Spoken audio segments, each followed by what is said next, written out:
And we continue our Newsmaker Hour now with State Senator Tom O'Mara. Senator, thank you for calling in. Good morning, Brian. How are you? Doing well, and yourself? Doing good. Nice sunny day over here in the Hornell area. Senator O'Mara, we talked in the last half hour with State Senator George Borrello. He says that they have some criminal justice reforms, and this was news to us, that they wanted to get passed, where they release, the ad work records of law enforcement and other first responders. What do we know about that?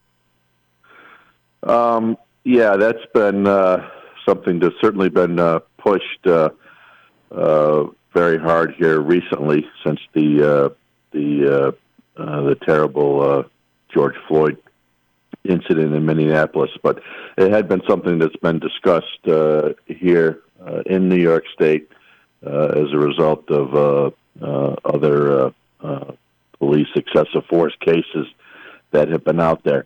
The 50A protects law enforcement's personnel files from being generally disclosed to the public.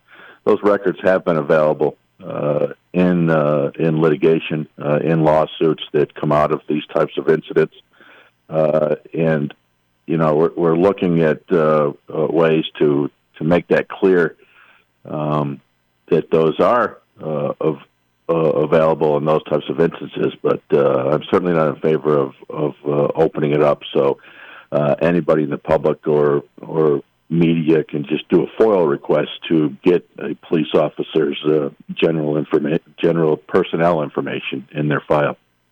Yeah, this raises some interesting questions, and I'm kind of wondering, you as a former district attorney, both as an assistant DA in New York City and the Chemung County district attorney over Elmira Way, you've worked closely with law enforcement over the years. What sort of issues does this raise for police and fire when their records get made, their ad work records, their personnel files get made public? What's that do? Well, it can certainly hinder the officer's performance of his duties in maybe holding back in certain situations.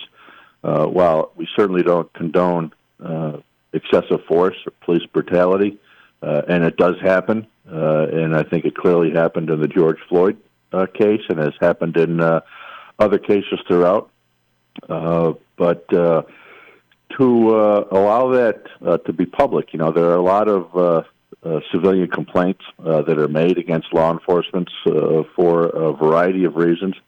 New York City, for example, the NYPD has a civilian complaint review board that is an outside entity that reviews. It's an independent entity that reviews all complaints that come in against officers. And I can tell you from my time way back in the early 90s, when I was in the Manhattan DA's office working as a young assistant district attorney, that those claims get made all the time.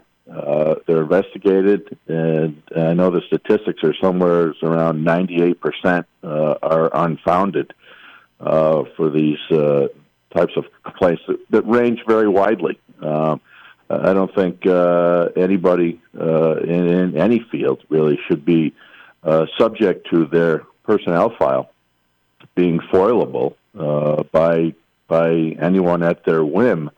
Certainly when there's litigation pending regarding allegations of misconduct by the police officer, those should be disclosed to both sides in the case, and it should be reviewed by the judge in the matter as to how those prior incidents should be able to be used in that litigation, and make sure things aren't coming in to evidence that are clearly unfounded types of complaints. Talking to State Senator Tom O'Mara this morning. Senator, on the COVID-19 issue, you and your Republican colleagues in the state Senate have been working on some nursing home legislation. Can you tell us about that? Well, we're looking to get a independent investigation of the decision-making process that the governor made on March 25th, requiring nursing homes to accept COVID-positive patients. We believe that was a very deadly, fatal decision that the governor's office made. The governor's trying to hide behind CDC guidance.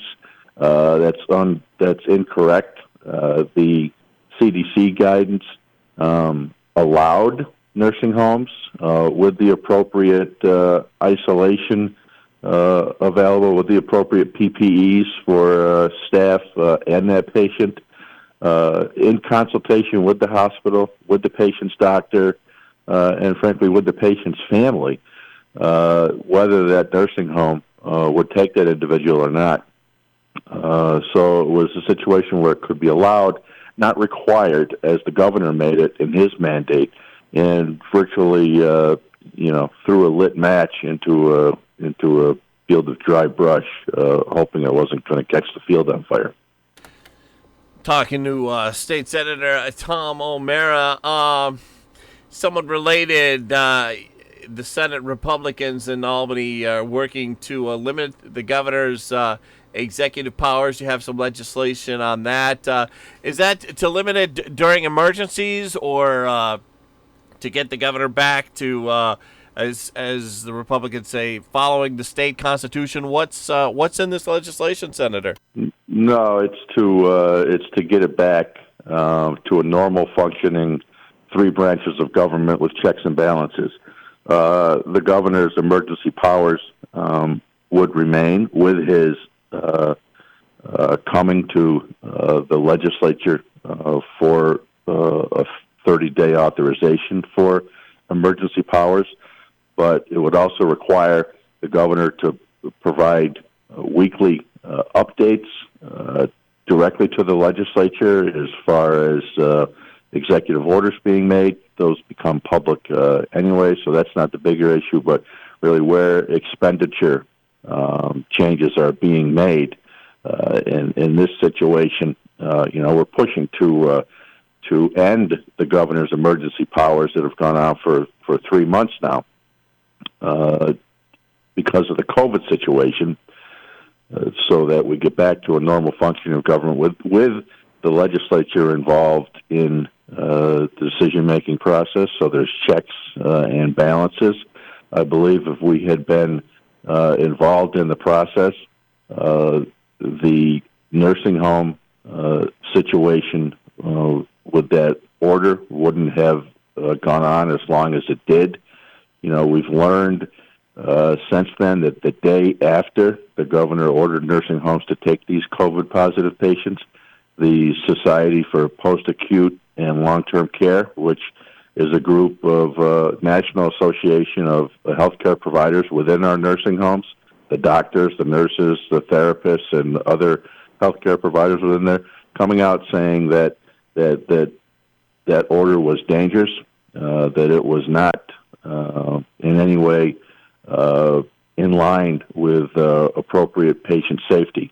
And we've been in a position to be more active and to be challenging the governor on these types of decisions. Senator O'Mara with us live. In the last segment we had on State Senator George Borrello, I want to ask you a question that we asked Senator Borrello this morning. What was in the recently passed state budget that stood out to you? And connected to that, was the governor using these emergency powers in any way to get things passed in the budget? Well,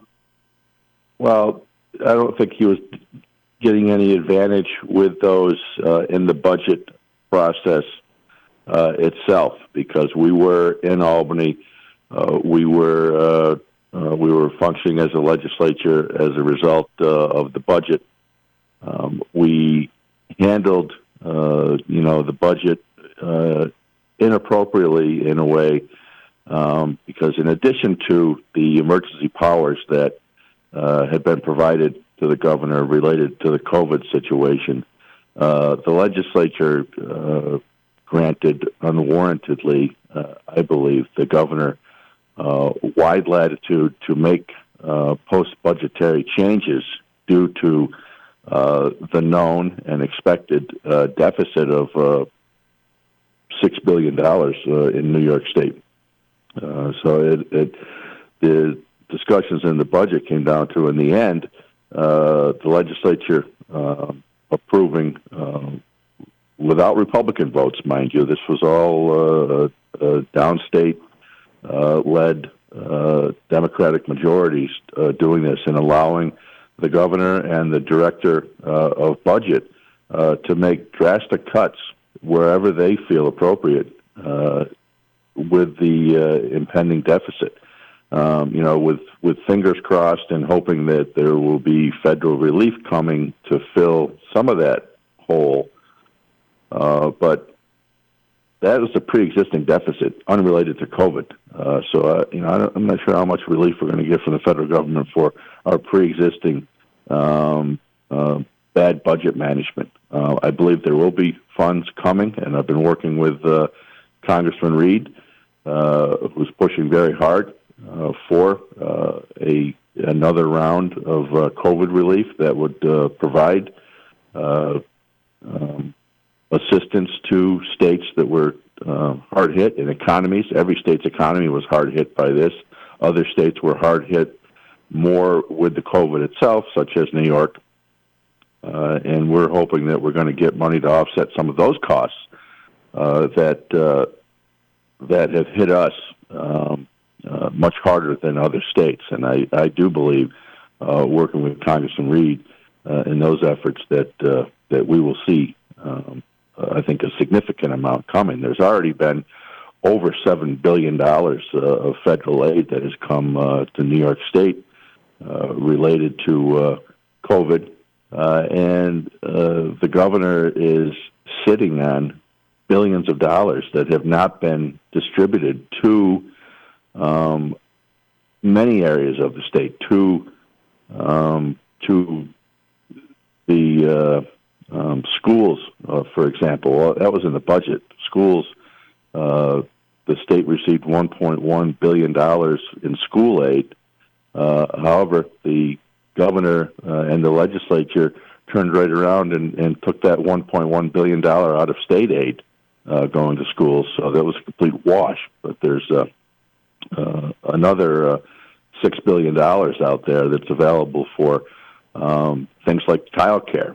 Over $100 million for that has not been distributed by the state to local governments. The state has also sat on funding that was appropriated in the budget for our local roads and bridges in many areas of government that is just not appropriate for the governor to be sitting on that. In fact, working on correspondence right now with Congressman Reed and local officials from across Western New York to the governor, demanding that those funds be released.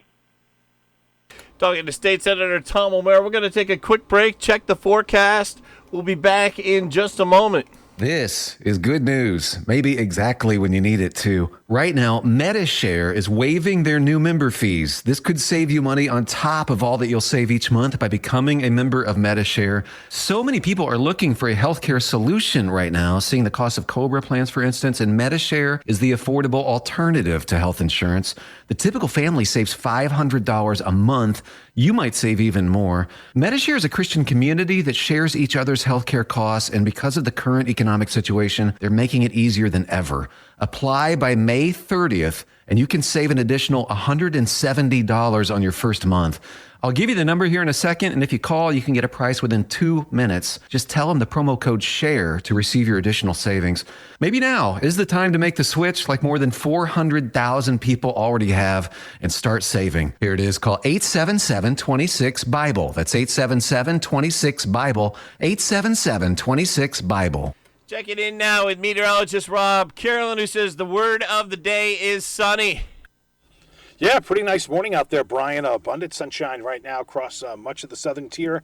Got a little bit of high cloudiness creeping in, though, from the south and west, and we'll see a little bit of that today. It's associated with some showers and thunderstorms stretching from northern Ohio back across Indiana on into Missouri. They've had quite a bit of rain this morning in Missouri, but that system kind of sinking down towards the Memphis area, no problem for us. Looks like we'll average out partly sunny today after mostly sunny start. It's going to be warm, 80 to 85 later today, and if you're out and about, you'll notice the humidity coming up this afternoon. Sun came up nice and early this morning at 5:34. It sets nice and late tonight at 8:43. Now tonight we should be clear to partly cloudy. It is more humid overnight. You'll need the air conditioning if you have it. If not, try and run a fan. 60 to 65.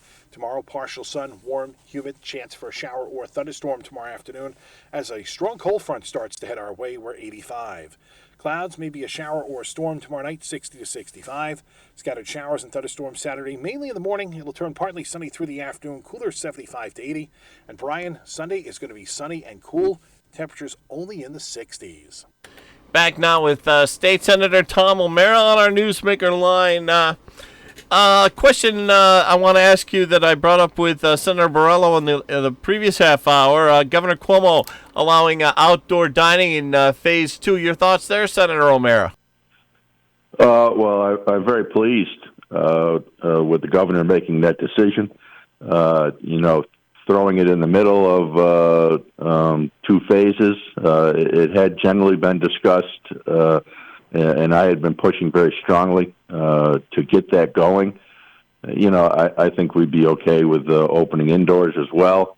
It may be a little bit of a reduced capacity indoors, but the outdoor expansion is certainly welcome news to a lot of restaurants and bars bars that serve food. To be able to get some business going outdoors. And it also came last night with expedited rulemaking from the State Liquor Authority that where the local municipality is allowing businesses to expand out to the sidewalk, to parking areas, to the edge of the street, in parking lots, that the applications for service of liquor to change the premises to that expanded outdoor area, those applications can actually be filed within 5 days of that business making that expansion. Usually those things would have to be done in advance and have the liquor authority's approval before even being able to start doing business. So with where local ordinances apply and where changes are being made locally to allow those businesses to expand into those areas, it will allow these businesses to add extra seating to, hopefully get enough capacity that they can run the business profitably. Now, it's one thing to be able to open a business, but I think most restaurants, if they're open at only 25%, it's not going to be profitable. But it's good to be seeing these expansions and easing of regulations. So, I applaud the governor for that. I'd been pushing very hard for that, as I have in areas of any business that I believe can be done reasonably safely, following the protocols that are out there of distancing, of disinfecting, of wearing masks. I think the governor has exacerbated some of his decision-making process with his position on the protesting and demonstrating that has been going on nationwide, and saying that that's okay and that peaceful protesting, if done safely, is appropriate. Well, I haven't seen a lot of social distancing in these demonstrations and protests that have, in many cases, in fact, turned into riots and looting of our communities. Certainly our urban communities in New York State have seen big problems. So I think you kind of backed himself into a corner by saying that type of activity is appropriate. And if the right to assemble for a protest or demonstration is acceptable, then I think also following our First Amendment rights to assembly and freedom of religion, that churches should be able to proceed with safety protocols in place. I think if you look at the two groups of protesters and demonstrators, and on the other side, churchgoers, which group do you think is going to be more likely to follow safety protocols that will be established by the institution? And I think it's pretty clear. And to limit a fundamental right to assemble and worship your God is fundamentally important, and that should, under these governors' openness to protesting, should clearly be allowed starting this week. Well, with that, we have to go. State Senator Tom O'Meara, I want to thank you so much for joining us today. Thank you, Brian. Thanks for having me on.